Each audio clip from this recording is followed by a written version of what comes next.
So hello students, आपका एक बिल्कुल ही नई क्लास में क्या है वेलकम है, जिसमें हम लोग आज एक बड़ा ही इंपॉर्टेंट टॉपिक कवर अप करने वाले हैं। जी हाँ, इससे पहले हमने बहुत सारे जो चैप्टर के थे, इनके जो बहुत सारे पार्ट्स थे वो ऑलरेडी हम लोगों ने यहाँ पर कवर अप कर लिए हैं। तो सबसे पहले आपको क्या करना है कि अगर आपने अभी तक वो टॉपिक को नहीं देखा है या आपने उनको नहीं पढ़ा है, तो मेरी रिकमेंडेशन ये है कि सबसे पहले जो मैंने अभी आपको इससे पहले जो बताया है उनको आप ज़रूर से देखना, क्योंकि जब तक आप उनको वो समझोगे नहीं तो ये पूरा टॉपिक जो होगा आपको समझ में नहीं आएगा। हालांकि मैंने इसको हर एक टॉपिक को अलग अलग रखने की पूरी कोशिश की है, ताकि अगर आप एक बार या पहली बार भी आप देख रहे हो तो आपको ये टॉपिक अच्छे से समझ में आ जाए, आपको कोई नया डाउट आपको यहाँ पर नहीं आए। राइट, आपको कोई नया डाउट यहाँ पर नहीं आए। राइट, सो स्टार्ट करेंगे इस वाले में, पर इससे पहले जो हमने जो टॉपिक जो मैंने आपको बताया था, जैसे कि oogenesis, वो जरूर देखना। स्पर्मेटोजेनेसिस, उसको भी आप बहुत अच्छे से फॉलो करना। और साथ में क्या है कि जो इससे पहले वाले जो टॉपिक थे आपके पास, राइट, जो पूरा स्टार्टिंग का जो मैंने बेसिक बताया था वो सारी चीजें यहाँ पे बताऊंगा। इस टॉपिक में क्या होता है कि बच्चों को बहुत सारा डाउट आता है, तो मैंने उन सारे डाउट को यहाँ पर बिल्कुल सिंप्लीफाई करने की कोशिश की है। और आपको जितने भी क्वेश्चंस आएंगे आप उनको जरूर बताना, हम उनको सॉल्व करने की कोशिश करेंगे। अगर आपसे मेरे से कोई पूछता है कि ये कितना ज्यादा इंपॉर्टेंट टॉपिक है, तो मैं इसको बोलूंगा कि ये 5 स्टार वाला टॉपिक है। 5 स्टार का मतलब है कि ये बहुत ज्यादा इंपॉर्टेंट टॉपिक होता है आपके एग्जाम्स में, इससे क्वेश्चन जरूर आता ही आता है। तो मेरी रिकमेंडेशन ये है कि आप इन सबको जरूर अच्छे से करो। जितने भी पॉइंट्स आपको बता रहा हूं वो सारी चीज ध्यान से सुनना, इनको अपने पेन पेपर साथ में लेके बैठो, ताकि आप जो भी पॉइंट्स मैं उनको आपको बता सकूं आप उनको नोट कर सको। और जब भी पढ़ना तो इसको बहुत तसल्ली से एक बार पूरा आपको इसको कंप्लीट करना है, तभी आप इसको समझ पाएंगे, अदरवाइज आपको इसके लिए समझना बहुत ज़्यादा मुश्किल हो जाएगा। राइट, तो आगे बढ़ते हैं और आज की क्लास को स्टार्ट करते हैं। भाई, नाम पहले से ही पता चल रहा है कि मेंस्ट्रुअल साइकिल। राइट, इसको आम भाषा में कॉमन, अगर आप गाँव में अगर जाते हैं तो इसको एमसी सिंपली बोल देते हैं। राइट, एमसी हम लोग बोल देते हैं। तो what is this menstrual cycle, we are going to learn in this today's class over here. तो सबसे पहला चीज कि ये है क्या। राइट, ये जो मेंस्ट्रुअल साइकिल ये क्या है। तो मेंस्ट्रुअल साइकिल में अगर आपको यहाँ पे बताऊं तो मेंस्ट्रुअल साइकिल जो है, यहाँ पर जो मेंस्ट्रुअल साइकिल है ये क्या है, सीरीज ऑफ चेंजेस है। क्या है ये, सीरीज ऑफ चेंजेस है, यानी कुछ चेंजेस हो रहे हैं। कहां पर हो रहे हैं, ये किसके अंदर हो रहा है, फीमेल प्राइमेट्स के अंदर। मतलब ये नॉर्मली हर किसी में नहीं होगा। फीमेल प्राइमेट्स, जैसे कि अगर मैं बात करूं मंकीज, एप्स और ह्यूमन बींग्स, यानी ह्यूमन फीमेल्स के अंदर जो चेंजेस आते हैं every month into the female body, it is को हम मेंस्ट्रुअल साइकिल। साइकिल का मतलब पता है ना, जो आपस में बार बार वो रिपीट करती है। तो ये क्या है, what is menstrual cycle, rhythmic series of changes that occurs in the female primates, जैसे कि मंकी हो गया, एप्स हो गए और ह्यूमन बींग्स, इसी को हम मेंस्ट्रुअल साइकिल बोलते हैं। Right, menstrual cycle. तो मेंस्ट्रुअल साइकिल सिंपली क्या होते हैं कि जो आपके जो नॉर्मल साइकिल्स होते हैं, जो नॉर्मल पीरियड्स की जो पूरी साइकिल होती है, उसी को हम लोग क्या बोलते हैं, मेंस्ट्रुअल साइकिल। अब ये साइकिल कब होगी, ये साइकिल जब ही होती है जब ओवम क्या हो जाता है, रिमेन्स अनफर्टिलाइज, यानी जो ओवरी से ओवम निकला है अगर वो अनफर्टिलाइज्ड रह जाता है तो ये साइकिल आपको देखने को मिल जाता है। राइट, ये साइकिल तब आपको देखने को मिल जाएगा। दूसरा क्या रहेगा कि ये कब स्टार्ट होता है फीमेल के अंदर, तो प्यूबर्टी की एज में स्टार्ट हो जाता है। फीमेल्स के अंदर ये प्यूबर्टी पहले यानी जल्दी आ जाती है एज कंपेयर टू स्टार्ट। तो किसी में 10 साल या 12 साल यानी 12th ईयर के बाद, आप मानो 12 साल के बाद फीमेल के अंदर ये प्रोसेस स्टार्ट हो ही जाता है। किसी में लेट सवेर ये डेफिनेटली हो सकता है। तो जब ये फर्स्ट टाइम स्टार्ट होता है, यानी जब ये फर्स्ट टाइम स्टार्ट होता है, तो इसी को हम लोग क्या बोलते हैं, मेनाक। ये क्या है भाई हमारे पास, ये क्या है हमारे पास, जब फर्स्ट टाइम हो रहा है। राइट, फर्स्ट टाइम जब मेंसेस होते हैं या मेंस्ट्रुअल साइकिल होती है, तो उसी को हम लोग यहाँ पर क्या बोलते हैं, प्यूबर्टी। राइट, सॉरी, प्यूबर्टी के टाइम जब ये फर्स्ट टाइम होती है तो उसी को हम क्या बोलते हैं, मेनार्क। दूसरी बात क्या होती है कि जब ये खत्म होती है, राइट, जब ये खत्म होती है तो नियरली अगर हम लोग बात करें तो ये क्या करते हैं, जब ये खत्म होती है तो 50s के अप्रॉक्स 55 52 ऐसे चलती है। और तब यहाँ पर क्या होता है, उस प्रोसेस को हम बोलते हैं मेनोपॉज, यानी जब आखिरी यहाँ पर होता है। तो मैंने आपको बताया कि ये क्या है, एक सीरीज ऑफ चेंजेस जो फीमेल प्राइमेट्स के अंदर देखने को, जैसे मंकीज, एप्स और ह्यूमन बींग्स में आपको देखने को मिलते हैं। और ये जब होगा जब ओवम फर्टिलाइज यानी फर्टिलाइज नहीं होगा, पहले को हम मेनार्क बोलते हैं। और जो लास्ट वाला जो रहता है, जो लास्ट जो रहता है यहाँ पर, राइट, जो लास्ट जो रहता है उसको हम लोग यहाँ पर क्या बोलते हैं, मेनोपॉज। तो यहाँ पर ये जो रहेगा, इसको मैं दूसरा कलर ले लेता हूँ। राइट। तो यहां पर ये क्या रहेगा, ये लास्ट वाला होता है। राइट। ये जो पूरी जो साइकिल होती है लगभग कितनी होती है, नॉर्मल अगर मैं साइकिल की बात करूं तो 28 डेज की होती है। कितने डेज की होती है, 28 डेज की हो सकती है, प्लस माइनस 1 2 3, और इवन क्या होता है कि 35 डेज तक की भी एक नॉर्मल साइकिल कंसिडर की जा सकती है। कुछ प्लस माइनस अगेन 5 डेज का यहाँ पर हो सकता है, पर एक नॉर्मल साइकिल को हम 28 डेज की साइकिल को लेकर यहाँ पर चलते हैं। तो ये बेसिक बॉय तो आपको समझ में आ गया। अब क्योंकि साइकिल है तो इसमें क्या होता है, कुछ प्रोसेस आपस में रिपीट कर रहे होंगे, राइट। जैसे मैं आपको बताता हूं, ये जो हम यहाँ पर मेंस्ट्रुअल साइकिल जो पढ़ रहे हैं, इसके बेसिकली कितने फेजेस हैं, 4 फेजेस हैं। यहाँ पर कितने फेजेस हैं, 4। पहला फेज आपको मैं यहाँ पर बता देता हूँ। पहला फेज जो होता है वो कौन सा होता है, अभी हम सारे इनके बारे में डिटेल में पढ़ेंगे, बस अभी आपको नाम बता दे रहा हूँ। तो पहला जो फेज आता है वो हमारे पास आता है मेंस्ट्रुअल फेज। कौन सा फेज आता है, मेंस्ट्रुअल फेज आता है। दूसरा जो आता है इसको हम लोग क्या बोलते हैं, फॉलिकुलर फेज भी हम लोग बोल सकते हैं, फॉलिकुलर फेज, या फिर हम इसको क्या बोलेंगे, प्रोलिफरेटिव फेज। नाम भी पढ़ना इनका जरूरी, राइट, प्रोलिफरेटिव फेज। दूसरा आता है, ये होते हैं ओव्यूलेटरी फेज। क्या बोलते हैं हम इसको, ओव्यूलेटरी फेज, तीसरा, सॉरी। और इसके बाद हमारे पास लास्ट जो आता है वो आता है ल्यूटिल फेज और सिक्रीटरी फेज। तो आपको यहाँ पे 4 प्रोसेस, यानी पूरी साइकिल के अंदर 4 फेजेस होते हैं, राइट, 4 फेजेस होते हैं। पहला मेंस्ट्रुअल, फॉलिकुलर या प्रोलिफरेटिव फेज, उसके बाद ओव्यूलेटरी फेज, ल्यूटल या सिक्रीटरी फेज। नाम आपको पता चल गया। अच्छा, क्योंकि ये साइकिल है तो इसको कोई ना कोई इसको हार्मोनल कंट्रोल कर रहा होगा, राइट। तो ये जो पूरी जो साइकिल है, ये पूरा जो होता है इसको कुछ हार्मोन्स कंट्रोल करते हैं। तो पहले मैं आपको हार्मोन के बारे में एक बेसिक आइडिया दे देता हूं, ताकि जब हम पूरा जो साइकिल पढ़ेंगे, जो एनसीईआरटी में आपके दिया रहता है, वो आपको पूरे अच्छे से समझ में आ जाएगा।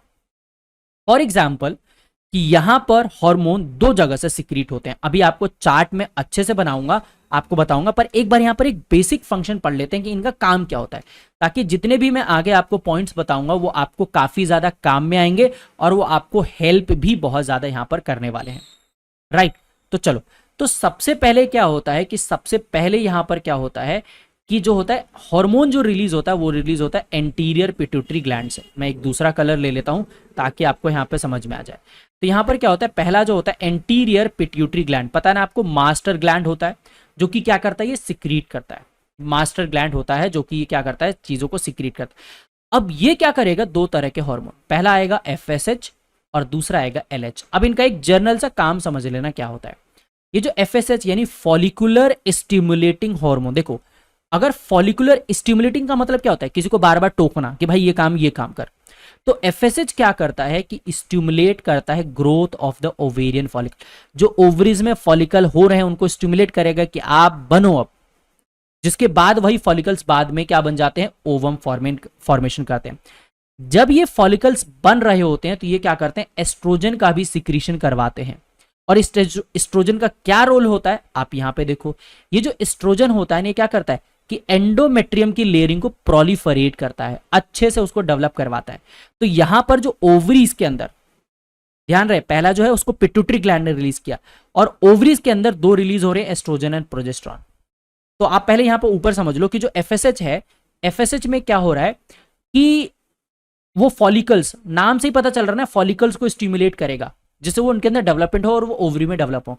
जब ये डेवलप करते हैं ना तो ये क्या करते हैं कि एस्ट्रोजन भी रिलीज करते हैं। अभी और आगे आगे आपको डिटेल में और बताऊंगा। यहाँ पर LH की अगर हम बात करें तो ये क्या करता है, ल्यूटिनाइजिंग हार्मोन होता है जिसका एक ही काम होता है, ओव्यूलेशन, ओवम को रिलीज करना। तो सिंपल सी बात मैंने आपको बताई कि इस पूरे साइकिल में anterior pituitary gland, master gland क्या करता है, FSH और LH रिलीज करवाता है। FSH फॉलिकल्स को डेवलप करवाएगा, इसके अलावा क्या होगा, जो LH होगा वो क्या करवाएगा, आपका ओव्यूलेशन करवाएगा, सिंपल।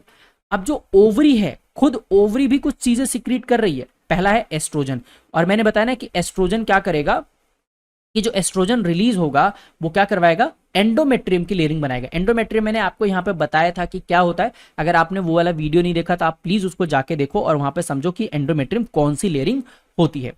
इसके अलावा यहाँ पर आता है हमारे पास प्रोजेस्टेरॉन। तो अगर मैं प्रोजेस्टेरॉन की बात करूं तो progesterone is required for the maintenance of the endometrium implantation. यानी अगर आपको यहां पर क्या करना है, आप चाहते हो कि एंडोमेट्रियम की लेयरिंग मेंटेन रहे, तो ये प्रोजेस्टेरॉन उसके लिए बहुत ज्यादा जरूरी है। तो आपने एक बेसिक काम समझ लिया यहां पर कि इस एंडोमेट्रियम को मेंटेन करने के लिए प्रोजेस्टेरॉन, उसके प्रोलिफरेशन के लिए एस्ट्रोजन, एलएच ओव्यूलेशन करवाएगा, एफएसएच फॉलिकल्स को बनाएगा। ठीक है, ये बेसिक आइडिया लग गया।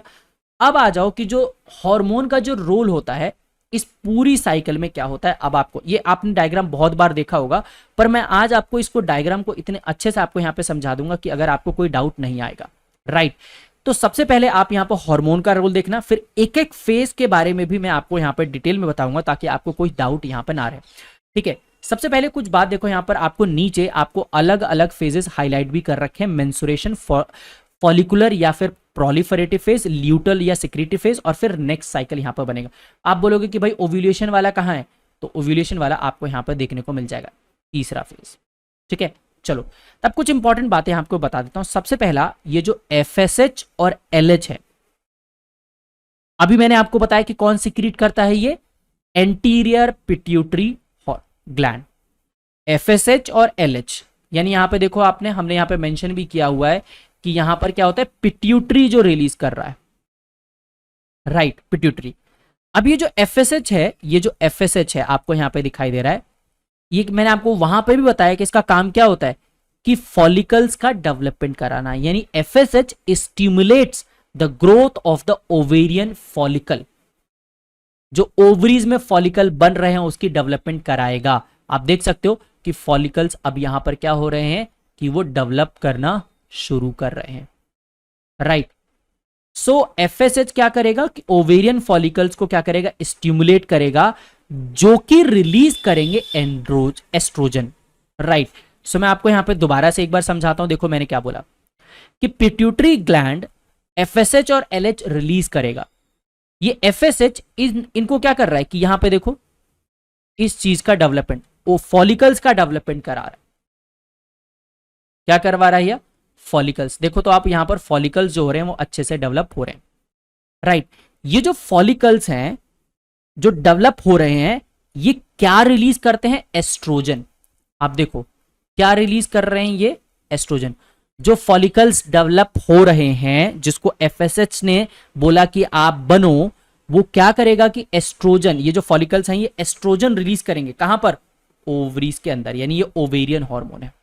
तो एफएसएच जो आपका क्या होता है कि जो फॉलिकल्स होते हैं वो रिलीज करते हैं, और प्रोजेस्टेरॉन जो है, ये जो प्रोजेस्टेरॉन है इसको कौन सिक्रीट करता है, प्रोजेस्टेरॉन को कौन सिक्रीट करता है, कॉर्पस ल्यूटम। ध्यान रखना, तो कॉर्पस ल्यूटम। तो FSH stimulate the growth of ovarian follicle, जो कि एस्ट्रोजन सिक्रीट करेंगे, और प्रोजेस्टेरॉन जो होगा कॉर्पस ल्यूटम से समझ में आएगा। राइट, तो वो रिलीज करेगा, कौन, प्रोजेस्टेरॉन को कौन रिलीज करेगा, कॉर्पस ल्यूटम। चलो अब इस पूरे डायग्राम में आप देखो, अब इसको पूरा मैं एक्सप्लेन कर रहा हूं। राइट, इस पूरे को मैं क्या कर रहा हूं, यहां पर एक्सप्लेन कर रहा हूं। तो सबसे पहले मैं यहां पर क्या करता हूं कि सारी चीजें इरेज कर दी, मैंने सारी चीजें इरेज कर दी।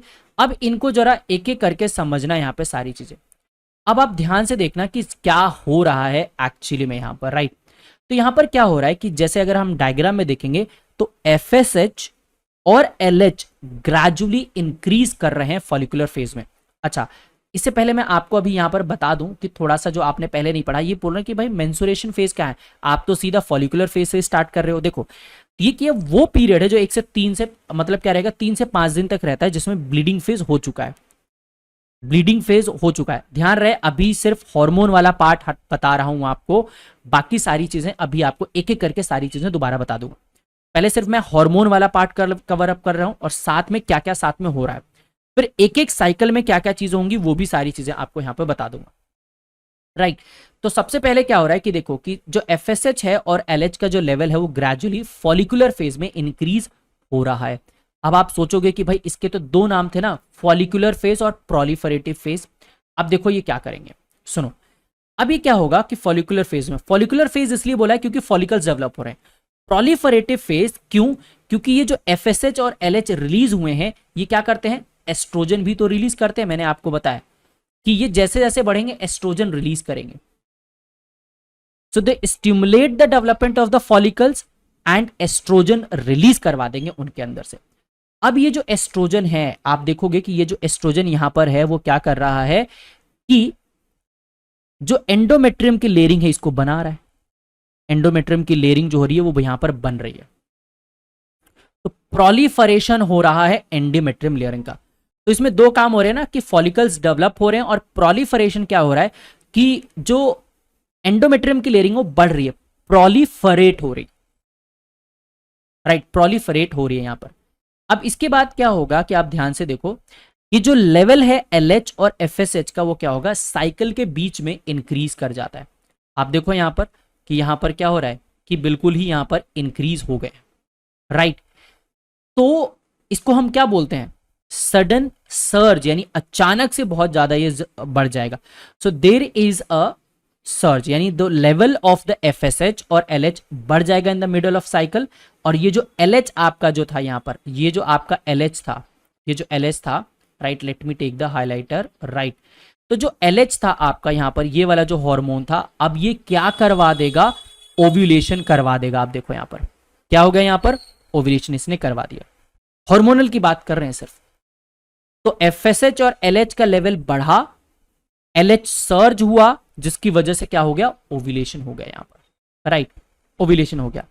ओव्यूलेशन के बाद क्या हुआ कि जो रप्चर्ड फॉलिकल था, जो ग्रेफाइन फॉलिकल था, वो किस में डेवलप हो जाएगा, कॉर्पस ल्यूटम में बन जाएगा। किस में बन जाएगा, कॉर्पस ल्यूटम में। देखो ये तो ओवम तो निकल गया, राइट, मैं इस ओवम को हाईलाइट कर देता हूं अलग कलर से। देखो तो आप देखोगे कि ये ओवम तो चला गया, पर यहां पर क्या हो रहा है कि जो जो बच गया पीछे वो क्या बन जाएगा, corpus luteum, yellow coloured body, आपने देखा होगा ना, ये बच गया। अब ये जो ओव्यूलेशन के बाद जो रप्चर्ड फॉलिकल था वो कॉर्पस ल्यूटम में डेवलप हो जाएगा, और वो क्या सिक्रीट करेगा, प्रोजेस्टेरॉन। वो क्या सिक्रीट करेगा यहां पर, प्रोजेस्टेरॉन। ये जो फॉलिकल यहां पे था, ये यहां पर क्या कर रहा था, ये फॉलिकल अब प्रोजेस्टेरॉन को सिक्रीट करेगा। और ये प्रोजेस्टेरॉन, अब देखो यहां पर एक बात आप नोटिस करो, आप सारी चीजें नोटिस करना कि यहां पर क्या हो रहा है कि जब यहां पर क्या हो रहा था, let me select the colour over here, कि जब ओव्यूलेशन नहीं था तो LH और FSH बढ़ रहे थे। भाई काम था आपको फॉलिकल्स बनाना था, उनको स्टिमुलेट भी करना था, रिलीज करवाना था, और एंडोमेट्रियम उसकी लेयरिंग को बना रहा था। ये हो रहा था यहां पर। अब क्या हो रहा है यहां पर कि कॉर्पस ल्यूटम जब बना तो वो प्रोजेस्टेरॉन बना दिया, उसने प्रोजेस्टेरॉन बना दिया। और प्रोजेस्टेरॉन मैंने आपको पहले से ही बताया था कि ये एंडोमेट्रियम की लेयरिंग को मेंटेन करेगा, और वही सेल देखो आप अब क्या कर रहे हैं कि पहले वाले सेल ही अच्छे से और ग्रो कर रहे हैं, एंडोमेट्रियम लेयरिंग और प्रोलिफरेट करेगी, ताकि अगर इम्प्लांटेशन हो जाए तो उसका प्रोसेस यहां पर करवा दिया जाए। अब क्या होता है कि अगर फर्टिलाइजेशन नहीं हुआ तो कॉर्पस ल्यूटम रिग्रेसेस, यानी खत्म हो जाएगा, और आप देखोगे कि इसका लेवल यहां पर क्या हो जाएगा, कम हो जाएगा। धीरे धीरे दोनों का लेवल आप देखो यहां पर कम हो जा रहा है। पर एक चीज आपने नोटिस की, यहां पर एक चीज आप नोटिस करो कि एक ऐसा टाइम आया जहां पर आपका प्रोजेस्टेरॉन और एस्ट्रोजन का लेवल बढ़ा है। तो ये दोनों ही क्या करते हैं कि एंडोमेट्रियम की लेयरिंग को बनाने में हेल्प करते हैं, दोनों ही हेल्प करते हैं, राइट। पर एक बात यहां पे ध्यान रहे कि जब प्रोजेस्टेरॉन का लेवल हाई रहेगा तो LH और FSH नहीं रहेंगे, क्योंकि हमें पता है कि अब और फॉलिकल नहीं बनाने थे, इसलिए FSH और LHS नहीं होंगे। और प्रोजेस्टेरॉन का काम क्या रहेगा कि ठीक है भाई, ओव्यूलेशन हो गया, मतलब ओवम अब फेलोपियन ट्यूब में चला गया, तो वहां पर स्पर्म के आने के चांसेस है ना, तो हम कोई और फॉलिकल क्यों बनाए, जो पहले से है, ओवम जो निकला है उसको फर्टिलाइजेशन के लिए एंडोमेट्रियम बना के रखते हैं, कि अगर फर्टिलाइजेशन हो गया तो उसके बाद सारा काम यहां पर हो जाएगा। तो मैं आपको मोटे मोटे तौर से यहां पर क्या बता देता हूं कि आपने यहां पर सारे पॉइंट देखो कि क्या पढ़ा, कि LH और FSH क्या करेगा, फॉलिकुलर स्टिमुलेटिंग हार्मोन है, फॉलिकल्स को रिलीज करवाएगा, मैच्योर करवा देगा ग्रेफाइन फॉलिकल। LH सर्ज होगा जिसकी वजह से ओव्यूलेशन हो जाएगा, और ये एस्ट्रोजन रिलीज करते हैं जिसकी वजह से एंडोमेट्रियम की लेयरिंग मेंटेन्ड रहती है।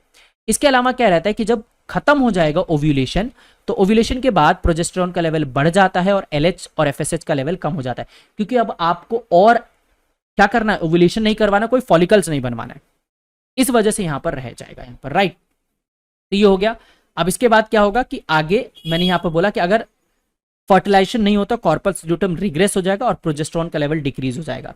और इसके बाद फाइनली क्या होगा कि अगर नहीं हुआ तो क्या हुआ कि यही क्या होगा, डिसइंटीग्रेशन ऑफ द एंडोमेट्रियम, मतलब क्या होगा कि फर्टिलाइजेशन नहीं हुआ तो इसको रख के क्या फायदा, तो वही क्या होगा, मेंस्ट्रुअल फ्लो ऑकर हो जाएगा, यानी उसके पीरियड के फॉर्म में, यानी ये एंडोमेट्रियम क्लियरिंग ब्लड और म्यूकस रिलीज हो जाएगा। अच्छा, एक बात आपको यहां पे ध्यान रखनी है कि जो यहां पर जो मेंस्ट्रुअल ब्लड जो होता है, यानी जो मेंस्ट्रुअल ब्लड जो होता है, मेंस्ट्रुअल ब्लड जो होता है, आपको वो ध्यान देना वो कितना रिलीज करता है, नियरली जो होगा आपका ये 50 ml के होगा। और ये क्या करेगा, do not clot, do not clot. Question ये आया हुआ है कि मेंस्ट्रुअल ब्लड क्लॉट नहीं करता है और वही एंडोमेट्रियम के फ्लो में यहां पे निकल जाता है। तो अब आओ एक एक करके, अब आप यहां पर जो हर एक फेज में आपने हार्मोन की बात समझ ली यहां पर, अब इसके बारे में थोड़ा एक एक पॉइंट डिटेल में आपको बता देता हूं। तो यहाँ पे 4 फेज हैं और आप चारों फेज को अच्छे से यहाँ पर देख के आप समझ सकते हो। कि पहला आता है हमारे पास, let me take the highlighter, मैं हाइलाइटर ले लेता हूं। तो यहां पर क्या रहेगा कि आप जो देखेंगे, तो यहां पर पहला आता है मेंस्ट्रुअल फेज, जो मैंने आपको बार बार बता रहा हूं। फॉलिकुलर फेज, अब आपको समझ में आ गया होगा कि इसको फॉलिकुलर फेज क्यों बोलते हैं और इसको प्रोलिफरेटिव फेज हम लोग क्यों बोलते हैं। इसको ओव्यूलेटरी फेज बोलते हैं और ल्यूटल और सिक्रीटरी फेज रह गया, जो अभी आगे आके आप बताऊंगा। तो आपको मोटा मोटी आइडिया लग गया कि एक्चुअली में यहां पर क्या हो रहा है। अब यहां पे देखो, एक एक फेज को हम लोग अच्छे से यहां पे समझते हैं, राइट।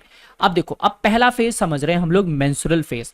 अब मेंस्ट्रुअल फेज में अगर मैं आपको यहां पे बात बताऊं, तो सबसे पहला जो चीज आपको यहां पे समझ में आएगी कि मेंस्ट्रुअल फेज में, राइट, कि ये पहला फेज होता है। भाई सिंपल सी बात है, पहला फेज होता है जिसमें क्या होता है, जैसे मैंने आपको यहां पर ये बताया था, आप देखो यहां पे लिखा है ना मेंसेस।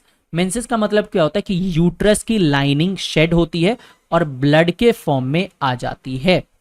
कितने दिन तक रहता है, 3 से 5 दिन तक ये रहता है। और ये जब होगा जब ओवम फर्टिलाइज्ड नहीं होगा, पहले फेज में।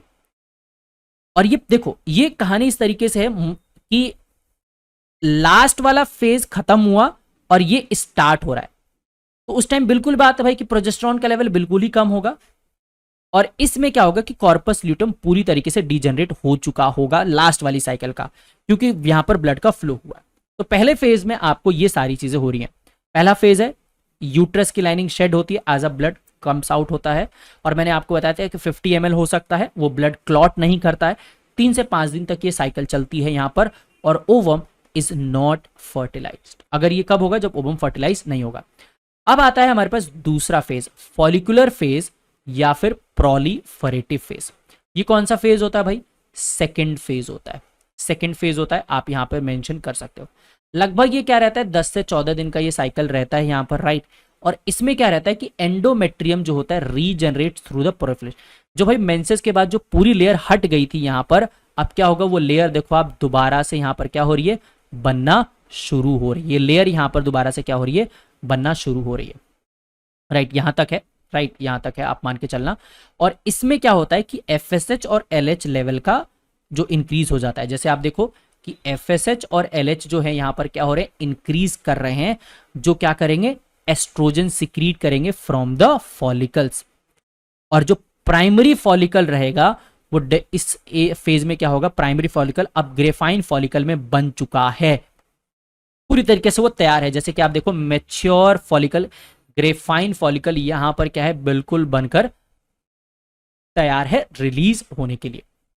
तो ये हुआ दूसरा फेज। अब आ जाओ तीसरा फेज। आप देखोगे तो मैंने आपके लिए यहां पर तीसरा फेज ऑलरेडी यहां पर मार्क करके रखा हुआ है, ओव्यूलेशन हो रहा है। ओव्यूलेशन में क्या होता है, सबसे पहला ये तीसरा फेज है साइकिल का, थर्ड फेज है साइकिल का। इसमें क्या रहता है कि हाँ, एंडोमेट्रियम अभी भी बनना चालू है। आप देखो यहां पर कि एंडोमेट्रियम की जो लेयरिंग है, अभी भी जो सेल्स थे वो उसके प्रोलिफरेट हो रहे हैं, अभी भी वो अच्छे से क्या कर रहे हैं, ग्रो कर रहे हैं।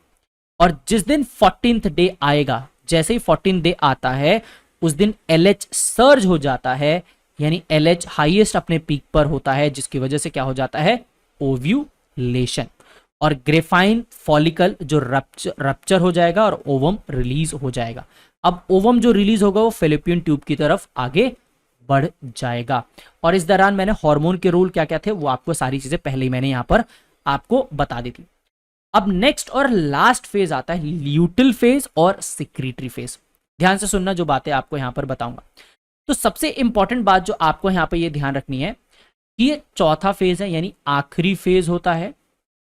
एंडोमेट्रियम इसमें क्या रहती है, मेंटेन्ड रहती है, अभी भी एंडोमेट्रियम मेंटेन्ड रहती है, पर ओवम अनफर्टिलाइज रह गया, इसको फर्टिलाइजेशन नहीं हुआ, तो यहां पर क्या होगा, एंडोमेट्रियम रिलीज हो जाती है with blood and the mucus, जिसकी वजह से नई साइकिल यहां से क्या हो जाती है, स्टार्ट हो जाती है।